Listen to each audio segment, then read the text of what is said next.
হ্যাঁ, জানি। আমি একটু ঢিলামি করেই সব ভিডিও পোস্ট করি। কী করবো বলো? কিছু করার নেই। কারণ হাউসওয়াইফ বলে কথা।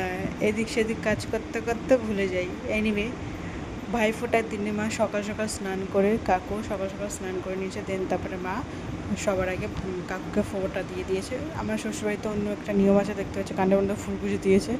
বাট আমি ওইসব নিয়ম যাই না। আমি যেরকম জানি আমি সেরকমভাবে আমি আমার ভাইদেরকে দিয়েছি, মানে আমার দেওরদেরকে। দেন এই মেয়েটা এসছে, এটা আমাদের পাড়ারই মেয়ে। তো কাকুদেরকে নাকি ওরা ছোটো থেকেই দিতে থাকে ফোঁটা। তো এক এক করে সবাই এসছে ফোঁটা দিতে। দেন তারপরে কাকিমা হচ্ছে আমার শ্বশুরকে দিয়েছে, বাবাকে ফোঁটা দিয়েছে। কারণ কাকিমার নিজস্ব কোনো ভাই বা দাদা নেই, সেই হিসেবে বাবাকেই ফোঁটা দেয়। আর তারপরে এই ফোঁটা দেওয়ার দিনটা বেশ ভালো লাগে। সেদিনকার সবাই আমরা টম অ্যান্ড জেরিগুলো এক জায়গায় একট্টা হয়ে বেশ সুন্দর, মানে সবাই ভাবে, মানে আশীর্বাদ দেওয়া হয়। একটা দাদা ভাই বোন দিদিদের মধ্যে একটা যে খুনসুটি থাকে, সেটা সেদিনকার বেশ ভালোইভাবে, মানে ভালো লাগে আর কি। যত সব দাদারা দূরে রয়েছে তাদের মন খারাপ লাগে যে এই ফোঁটার দিন আসতে পারে না বা কিছু। আমাদের বাঙালিদের কিছু নিয়ম যেটা রয়েছে, যেটা দাদা আর ভাইদের মধ্যে, সেই নিয়মগুলো না খুব সুন্দর। যেমন এই যে ভাইফোঁটা একটা, আর একটা রাখি বন্ধন। আমার এই দুটো নিয়ম না প্রচণ্ড ভালো লাগে। দেন তারপর বোনও ভাইকে ফোঁটা দিয়ে দিয়েছে, আর ভাই পেটের ভেতর থেকে গিফট বার করছে, মানে আসন থেকে গিফট বার করছে, ও আসনের নিচে লুকিয়ে রেখে দিয়েছে। দেন তারপরে আমি ভাইকে দিয়ে দিয়েছি। আমি যেরকমভাবে দিয়ে অভ্যস্ত, বা আমাদের ওখানে যেরকম নিয়ম আমি সেইভাবেই দিয়েছি। কারণ সবার তো সেম নিয়ম হয় না, ডিফারেন্ট হয়। দেন তারপরে আমি না কখনো কোনো ছোটোদের কাছ থেকে প্রণামটা নিতে পছন্দ করি না। আমার জানি না কেমনটা লাগে। ও বলে কি, তোমার পাটা দেখাও, একটা পা দিচ্ছ কেন, আর একটা পা ছোটো হয়ে যাবে। ও মানে পাকা কথা প্রচণ্ড পরিমাণে। দেন আমাদের বাড়ির এখানটাতে আছে, পাড়ার অনেকেই বেড়ায় ওই দিনটা, মানে ওদের এটা একটা উৎসব।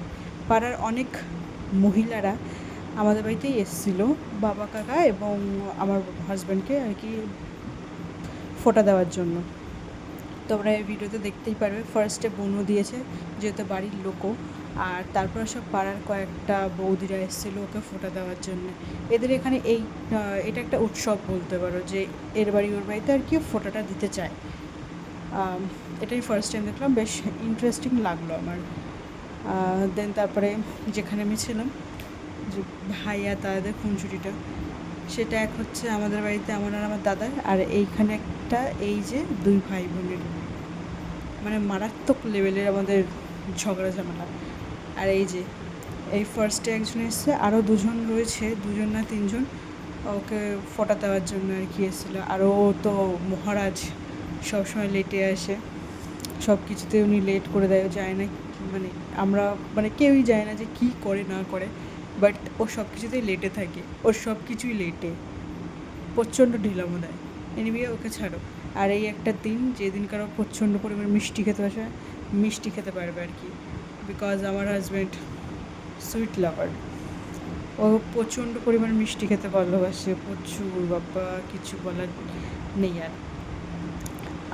আমি ভিডিওটা ভাগ করে করেছি, কারণ টোটালটা জুড়লে ব্যাপারটা অনেকটা লেন্দি হয়ে যেত, আর অনেকটাই বড় হয়ে যেত ভিডিওটা, প্রায় 10 মিনিটের কাছাকাছি। আমি একটা শর্টস ব্লগ দিয়েছি, তোমরা ওটা একটু চেক করে নিও। আর তোমরা আমার পেজটিকে সাবস্ক্রাইব কেন করছো না, আমি তো বুঝতে পারছি না বাবা।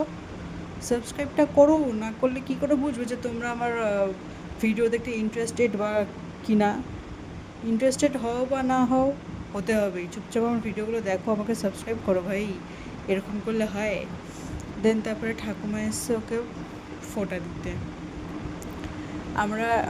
আমি কেন বললাম যে দুটো পার্ট করেছি, বিকজ এটা একটা বাড়ির ভিডিওটা, তাই দেখো কতটা বড় হয়ে গেছে। আর সেখানে তো মামাবাড়ির ভিডিও তুলে আরও বড় হয়ে যেত।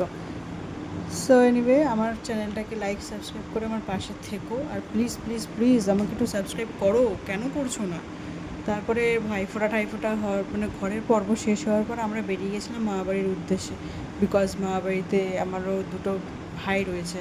তো দেখা হচ্ছে নেক্সট পার্টে।